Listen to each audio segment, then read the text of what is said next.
Karibu Tabora, karibu Toronto. Jambo hili tunapokuwa tunalizungumza, mimi nalichukulia kwamba jambo mtambuka na wala sio jambo ambalo kuongea katika mazingira ya juu kama tunataka kwenda kumaliza swala hili. Huu ukatili wa watoto ambao tunauona ni mkubwa sana. Kama ni ustawi wa jamii au vituo vya polisi, kama kuna matukio ambayo huwa yanaripotiwa, basi ni robo, hata nusu hayafiki. Mengi yanabaki mtaani huko, ambao ndio mengi zaidi, tena wakati mwingine ndio machafu zaidi kuliko tayari ambayo yanafanyaje, yanayoripotiwa, kutokana bwana ule uzalendo ambao tunakuwa hatuna. Ukienda kwenye shule zetu, tumepata drop out nyingi, watoto wanaacha shule kutokana na mambo ya ukatili. Lakini mambo ya ukatili una mambo mengi. Kuna mwezeshaji mmoja alizungumza pale swala la kiuchumi. Kuna watoto wadogo darasa la 5, la 3 hawaendi shule, wanatumwa na wazazi wao kwenda kuuza karanga, mahindi mtaani. Na wengine hawajui wala hawana hofu, wanapita eneo la ofisi, tunawakamata, tunawauliza nimetumwa na baba, nimetumwa na mama. Tunaenda mbali zaidi, tunaenda kuwatafuta na wale wazazi, tunaongea nao, na kama kuna adhabu tunawachukulia. Lakini haya mambo bado ukienda katika familia zetu, nazungumzia kwamba huu ukatili chanzo chake kikubwa kinatoka kwenye jamii. Wale ambao wazazi ambao tunaoishi nao, unakuta kuna mjumbe mmoja amezungumza hapa, baba amepanga chumba na mama, kile chumba analala na watoto wake wakubwa mle ndani. Mambo yanayoendelea usiku, mtoto anaendelea kuangalia video, tena ile live ambayo sio ile ya kwenye runinga. Huyo mtoto akitoka akaenda sehemu nyingine, unakuta yule mtoto anashawishika kufanya mambo yale kwa sababu ameyaona kwa baba na nani, kwa baba na mama. Kwa hiyo ili mambo haya yaweze kwenda mbali zaidi, ni kuhakikisha kwamba maadili yale yanaanza kuanzia kwa wazazi, wale watoto wasijifunze vibaya. Unakuta kwa mfano kuna mtoto ambaye anajihifadhi vizuri, anafuatilia mambo ya dini, huwezi kumkuta kirahisi anaenda kufanyia vitendo vya ukatili hivyo. Unakuta yule mtoto kwa sababu ameshahisi mambo kama hayo, anajisogeza katika mazingira ya mazingira ya hatari, anakuta anafanyaje, anatendewa. Kuna hizi picha ambazo hizi series ambazo wanasema series hizi hapa, nyumbani hakuna, anaenda kwa jirani, anaenda anaangalia pale kwa jirani, kitu normal tu, kitu cha kawaida, anaangalia na mwisho wa siku atajifunza vitu ambavyo havistahili vingi sana. Leo hatuchukulii kwamba mtoto mwenzako ni wa kwako, tunaona kwamba huyu anaingia kule, huyu sio wa kwangu. Ni jukumu ambalo kila mmoja kama jamii, kama tulivyoungana hapa tulipo mseto, tukisema tukubaliane, tunaungana, tupaze sauti. Na swala hili linaenda mbali zaidi. Kuna mjumbe alizungumza pale, na fikiri kwamba hoja zake zile kama vile hazijajibiwa. Hii habari ya muziki, hii ni nani asitoe muziki wake? Ni nani? Kuna vyombo maalum vipo, sio BASATA au yani, unakuta kwamba kuna vyombo maalum ambavyo vikaangalia utamaduni nini. Leo mimi na Salim Mtata napaza sauti hapa kwa pamoja. Muziki umetungwa na umechezwa, nguo za ajabu, unakwenda unafanyaje, unahusiwa, unapawa airtime na vitu vingine kwenye video na hata kwenye media zingine. Leo nataka niambie kwamba mimi napopaza sauti itasaidia, kwa sababu wale wanatazama watu wengi. Kwa hiyo hili swala twende hadi kitaifa zaidi, wale wenye mamlaka kuhakikisha kwamba kimaadili kwa ngazi ile basi wanawajibika, na sisi katika familia zetu tunawajibika.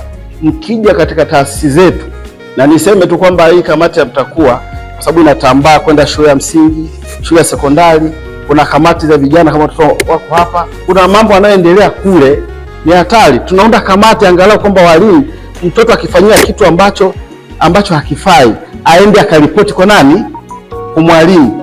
Kuna mwingine anafanyiwa kabisa na baba mdogo, anapofanyiwa chini na nani, kitu ambacho ni cha hatari zaidi.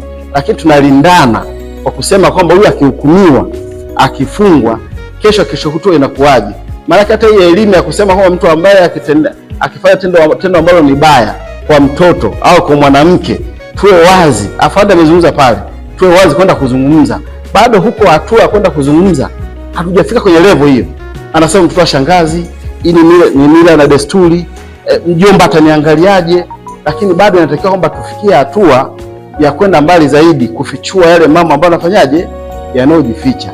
Narudia tena, mambo mabaya yanayofichuliwa ambayo ustawi wa jamii mnayapata, vyombo vya ulinzi na usalama mnavipata, hata robo kunawezekana ukienda kuequalize, hata robo kunawezekana visifiki. Vile vibaya tunaishi navyo mtaani viko vingi sana. kipi kifanyike? Mimi ninachofikiri hapa sasa hivi, tuna vyombo vya habari vipo, hizi taarifa, ushirikiano uanze kwa ngazi ya familia, ukoo, sio kata, mtaa, si ndivyo? Twende hadi kitaifa ili huo wimbo mmoja. Lakini kama tutakuwa mafungu madogo madogo, tutakuwa tunafanyaje? Tunasema kwamba tunapiga vita ukatili wa watoto pamoja na wanawake. Leo unamwona mtu hapa Tabora, unataka kuona mwanadada anatembea nguo fupi sana, hata akidondosha simu yake au hela hawezi kufanyaje? Kokota, anapita kituo cha polisi pale. Hata kwa mkuu wa wilaya anaweza kaenda akahudumiwa na wala hasemeshwi. Tutamaliza tatizo hilo. Yale mambo yakionekana vile, mtu anaweza kupigiwa mnuzi kama vile mbwa, si ukatili huo? Lakini hilo jambo limeanzia wapi? Kwa hiyo washiriki wenzangu, kwa sababu tuko mseto, twende viral, twende mbali zaidi. Ndugu yangu alivyouliza ile swali, tumerukaruka pale kwa sababu tunajua hakuna mtu ambaye akisema kwamba kwenye nyumba yako izima, wewe utazima, jirani yako atafungulia kwenye sabufa kwa sauti ya juu, kwa sababu umeruhusiwa. Nenda nchi za wenzetu, utaona kwamba ukionekana umetembea hivi, basi utachukuliwa nini? Hatua. Jambo hili la ukatili wa watoto, mila na desturi, mambo ya kiuchumi yanatupelekea, na mambo haya maendeleo sasa ya teknolojia, tunaiga utamaduni wenzetu, yanapelekea coexist haya mambo kuendelea kukua, mambo ya ukatili wa kijinsia hasa kwa wanawake pamoja na nini, pamoja na watoto. Naomba tuungane kuhakikisha kwamba ili swala kuanzia chini mpaka kitaifa, na wao wale wenye mamlaka waone kwamba tunashirikiana. Haya mambo hayawezi kuendelea. Leo mtu anakamatwa anapelekwa kwa afande pale, kesho kutwa unamuona yule aliyefanya ukatili wa kijinsia yuko mtaani. Wakati mwingine yule afande anakuwa anazidiwa, anaona kwamba wakati mwingine kuna vitu fulani vinakuja, anaachiliwa. Tunaona ndio hata vibaka mtaani hawaishi kwa sababu hiyo. Mtu akienda anafika kama vile China, anafika mtu anauawa hadharani hivi, unafika kwa mambo ataendelea? Hawezi akaendelea. Mtu anatenda ukatili, kesho kutwa unamuona kwamba yuko mtaani. Madamu wangu mwezeshaji, yani swala hili inaumiza, yani watu wanafanywa matendo ya ukatili kabisa. Kwenye kata yangu ambayo nasimamia mimi, ni mambo ambayo huwezi kuyaweka wazi. Kuna mtoto alikuwa anafikia sema anaingiliwa kinyume na maumbile kabisa, mtoto wa darasa la 4. Tukafikiria mzazi, tumeshirikisha na vyombo vya polisi na nini, tukaona kwamba yule mtoto kisaikolojia, hata mtihani wa darasa la 4 hawezi kufanyaje, hawezi kufanya. Kwa kushirikiana na afisa elimu wa mkoa aliyokuwepo, ameshasajiliwa, tulimfanyia transfer ya kimfumo, akaenda kufanyia mtihani Mwanza. Hebu jiulize, mtoto yule kumwangalia ni maana yake tayari, yani kule nyumba sio sehemu yake, yani haiko katika mazingira ya kawaida. Waliofanya wako. Karibu Tabora, karibu Toronto.